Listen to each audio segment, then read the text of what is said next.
Welcome back to Hardball. Anyway, this is the week that the former Olympic athlete Bruce Jenner came out publicly as a woman named Caitlyn. And many Democrats, including President Obama, praised her bravery.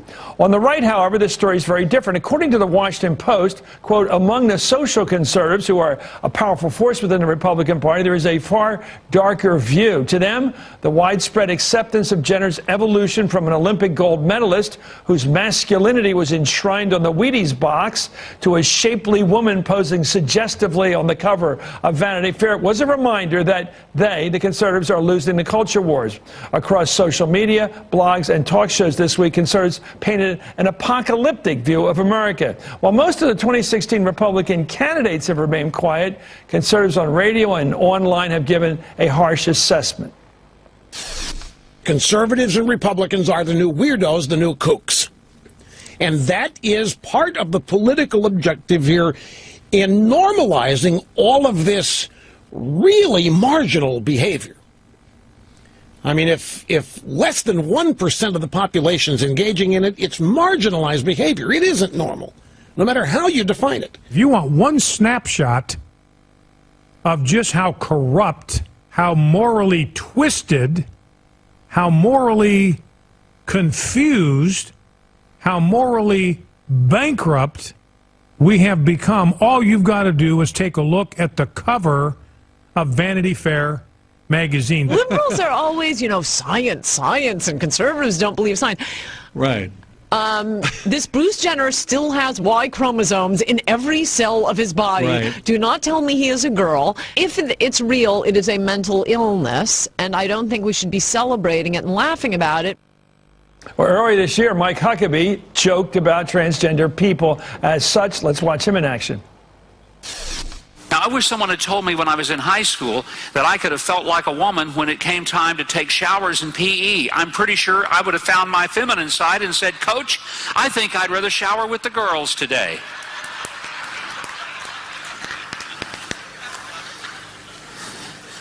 You're laughing because it sounds so ridiculous, doesn't it?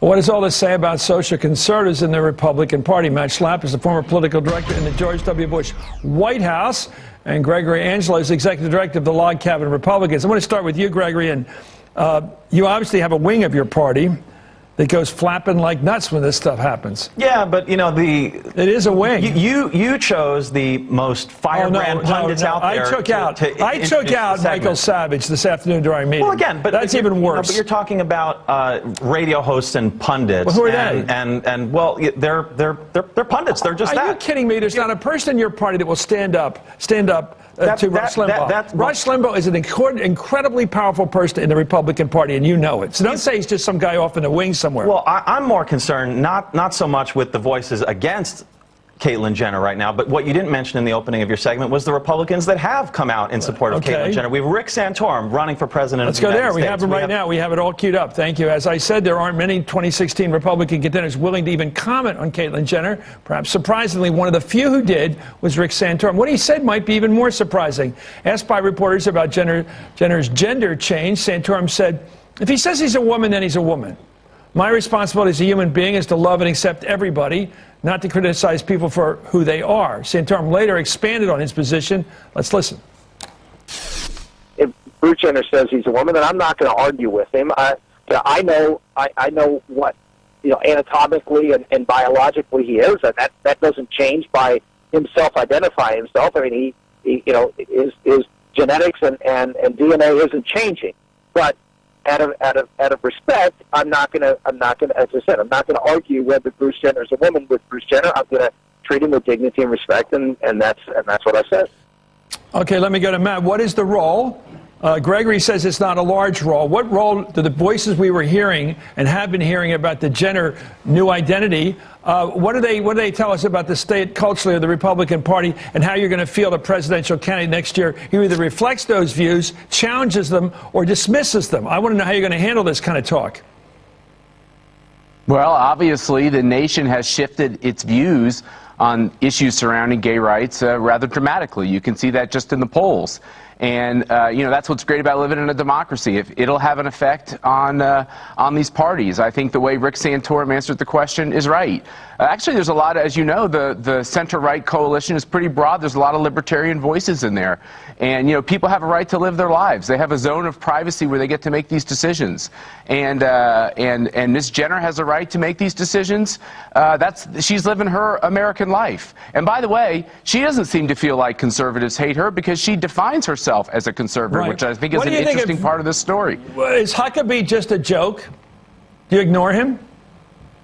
Both of you guys, take on Huckabee. He won the Iowa caucuses recently. I mean, he's still part of your party. Clearly, there's more educational work that has to be done on the transgender issue. That work not only extends to Mike Huckabee, but also extends to Democrats. This transgender issue has moved very rapidly here in the United States in a very short amount of time, extremely short amount of time. And I look at Caitlyn Jenner's coming out, and the voices that I heard were not only Rick Santorum's, but also Grover Norquist, but also Republican Congressman Jason Grover have to Chaffetz. say? He said that he met then Bruce Jenner at an event for Friends of Abe, which is the Hollywood secret group of Republican actors in Hollywood. And he said that he found Bruce Jenner to be a strong Reagan conservative. And said, leave him alone. He famously tweeted, Grover Norquist tweeted about that the night of Here he is. Let him speak. Here's Jenner.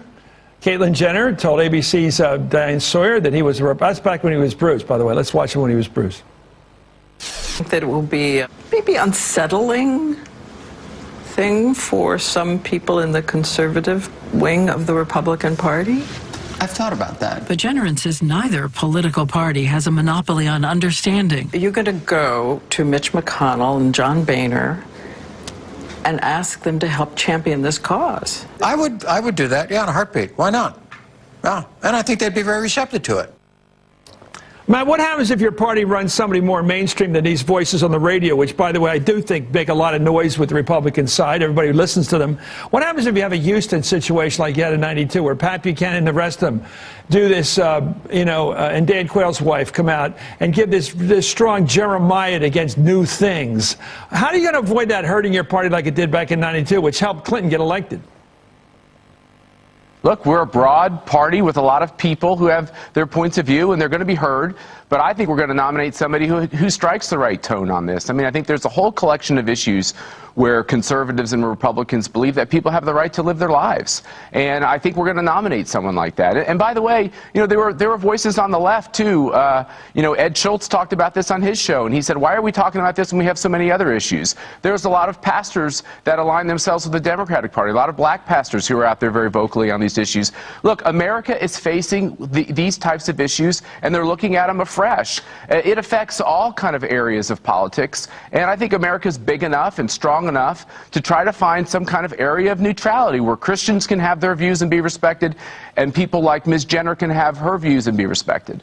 Do you think Caitlyn will get a speaking chance at the Republican convention next summer in Cleveland? I don't know about that, but I'll tell you one thing. I love the way you answer it. You don't actually answer it. You slip. I was ready. I don't control who speaks at the convention, but we might make some news here tonight. I have been in communication with Caitlyn Jenner's agent about setting up meetings on the Hill with prominent Republicans, these very Republicans that Diane Sawyer challenged her to meet with and engage with and advocate with. So when you come on this program, and I love you coming on, Gregory, well, thanks, and Matt, I do love you guys because your point of view is very positive.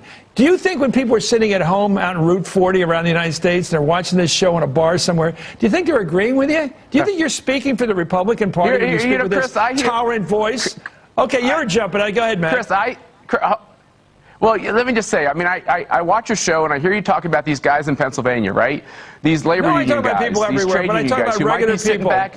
But, yeah, go ahead. Right, but they're sitting back and looking at this, and by the way, the whole question around someone being having trouble with their gender, I think is confusing for people who don't understand or don't have that problem. But then you take the next step and you say, shouldn't we be compassionate and understanding? I think there's a lot of Americans who are like that. I think it's wrong to assume that Republicans can't have that kind of view, to say, look, I don't understand it in my own life, but the fact that she's making these decisions, she's got the right to do it. You know, well, that's great. I mean, that is a liberal view, by the way. That's a libertarian, but it's also a liberal view. I don't think so. No, that's not. That's I don't know. Leave Caitlyn Jenner alone. So when we read the Republican platform next summer, and platforms still matter, you expect to hear this kind of tolerance voiced by your party? I don't know, but I don't know that. I don't know. I don't know that they would have a plank in the platform about this. No statement of tolerance like you just made. I would rather have a platform with less in it than more in it. I would rather. It would actually be important to see a platform that did not address this. So you're not happy that you're not happy that the Democratic Party will probably voice a more, even a celebratory mood toward people who make these kinds of personal decisions. Look, the Democrats decided to take God out of their platforms, first of all, but I'm not sure if this is even going to be an issue. If Republicans want to engage in a culture war issue with this, the Democrats are trying to make this a culture war. Go ahead. Last word, Matt. The Democrats took the mention of God out of their platform. Talk about something that's extreme. I think that's something that goes a bridge too far. Yeah, Republicans, the platform is going to uphold traditional marriage, but they would be smart to understand and to reach out to all types of voters and tell them that they respect them and want their support. You guys talk like the regular suburban Republicans I grew up with. If your party talked like two guys, you wouldn't have Democrats to worry about. You'd be sweeping the country. Thank you very much, Gregory Angelo, and thank you, Matt Schapp. Have a nice weekend. I'm selling you guys so I can put you down.